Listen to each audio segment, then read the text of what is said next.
Dapatkan motivasi hidup untuk raih sukses sejati dalam Smart Motivation. Smart Motivation bersama Eloy Zaluku, the one and only theocentric motivator, sales training, expert and performance consultant. Selamat mengikuti.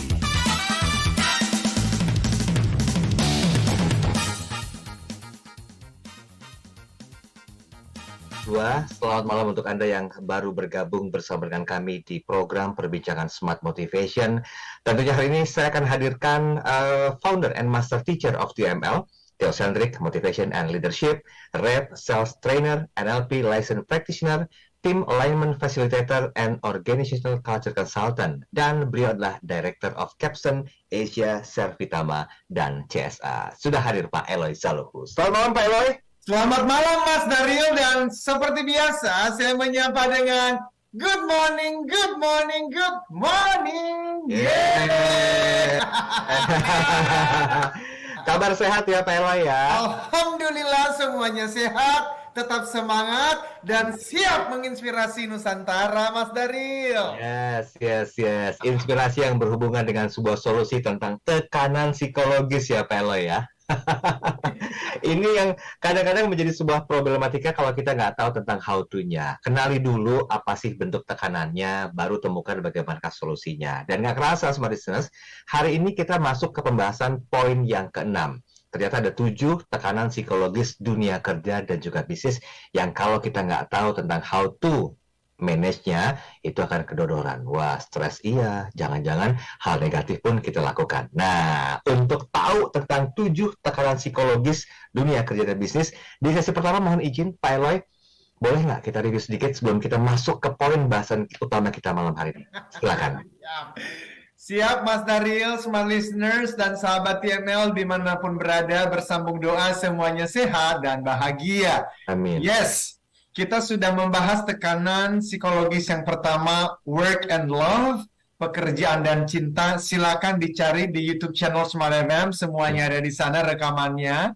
Kemudian tekanan yang kedua, opportunity, peluang yang sama, kesetaraan, yang mana itu membawa kita kepada tekanan yang ketiga, yaitu envy, iri hati, dan membawa kita kepada tekanan yang keempat, meritocracy, yaitu hal-hal yang semua orang patut mendapatkan kesuksesan. Lalu yang kelima kita masuk di dalam pencarian meaning atau makna. Dan minggu lalu kita bicara mengenai sisi lain dari spesialisasi. Nah, malam ini Mas Daryl izin kita akan berbicara yang terakhir, yaitu misemployment. Tunggu. Saya kurang familiar ya dengan kata-kata misemployment. Karena begini, mungkin banyak seperti saya juga pernah mendengar atau familiar dengan istilah unemployment. Mohon maaf, pengangguran, orang yang tidak memiliki pekerjaan atau penghasilan, atau no income at all. Ada juga istilah employment ya, pekerja, yaitu orang yang disebut sebagai pegawai, karyawan, yang pokoknya notabene-nya itu mereka punya pendapatan. Tapi kalau misemployment tuh gimana sih? Daripada saya tahu juga harus nanya kan, kan? Siap. Gimana Pak Eloy? Terima kasih Mas Daryl. To be honest, saya pun juga baru memahami dengan jelas tentang misemployment itu kira-kira 3 bulan yang lalu. Oke. Saya pernah mendengar sebelumnya, tetapi tidak terlalu mendalaminya. Saya memahami persis seperti Mas Daryl, unemployment dan employment, tetapi apa itu misemployment? 3 bulan yang lalu saya mendengar penjelasannya dari seorang filsuf modern, namanya Alain de Botton. Nah, beliau menyampaikan bahwa misemployment itu bukan pengangguran, tetapi juga bukan para pekerja, pegawai, dan karyawan-karyawati seperti kita, bukan. Tetapi sesuatu yang ada di antaranya, antara unemployment dan employment. Nah, misemployment di seluruh dunia itu ternyata sangat besar, ya, seperti disampaikan oleh Alain de Botton. Maka pengertian misemployment adalah nah, by the way, ini teman-teman nanti boleh setuju, boleh tidak ya. Tapi menurut saya sih ini penting banget untuk dibahas ya. Beliau mengatakan bahwa misemployment means the work that is not contributing to human welfare and the human good. Artinya, misemployment itu berarti pekerjaan yang tidak memberikan kontribusi baik atau kontribusi positif bagi kesejahteraan dan kebaikan umat manusia. Ada pekerjaannya? Ada. Tapi pekerjaan itu nggak membuat dunia lebih baik. Nah, itu tuh, misemployment tuh itu. Oke. Mau pakai contoh nggak? Biar lebih spesifik lagi dulu Pak Elo. Jadi orang nggak berasumsi nih ya. Harus hati-hati nih Mas Daryl, nanti disalah mengerti ya. Jadi kita harus hati-hati. Begini, Alain de Botton memberikan contohnya orang-orang yang bekerja di tempat judi lah misalnya itu ya. Ya, pekerjaan sejenisnya ya. Bayangkan seseorang berdiri di luar kasino atau pekerjaan sejenis, lalu mereka membagikan selebaran untuk mengundang Anda masuk ke dalam kasino untuk berjudi. Versinya Alain de Botton, dan pendengar ya boleh setuju boleh tidak, beliau mengatakan itulah contoh dari misemployment. Kenapa?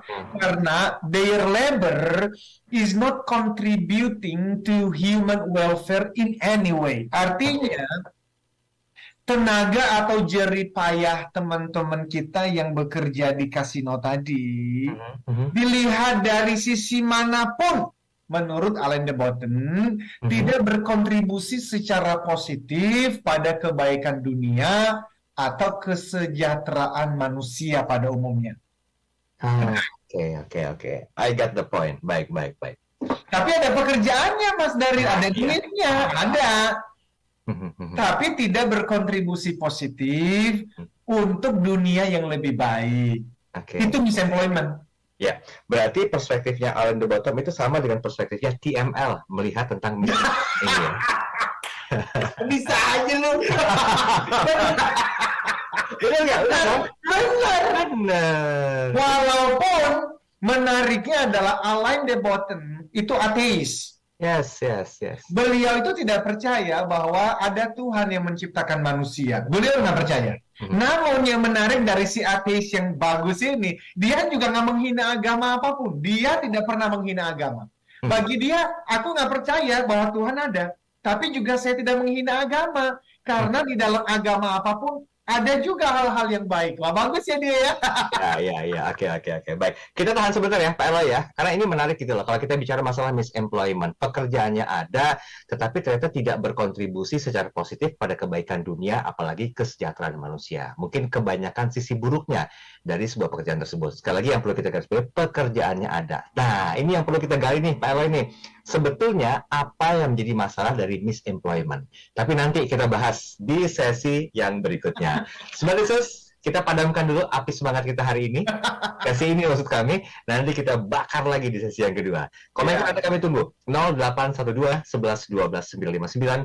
Dan by the way, kami live di audio visual kanal YouTube Smart FM. Silakan berkomentar. Jangan lupa like, subscribe, dan share. Kami segera kembali.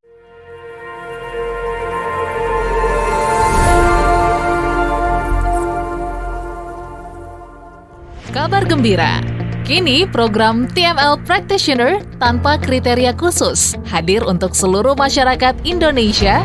TML adalah singkatan dari Theocentric Motivation and Leadership yang merupakan model pembelajaran dan juga pelatihan dalam bidang motivasi dan kepemimpinan yang diintegrasikan dengan pemahaman spiritual.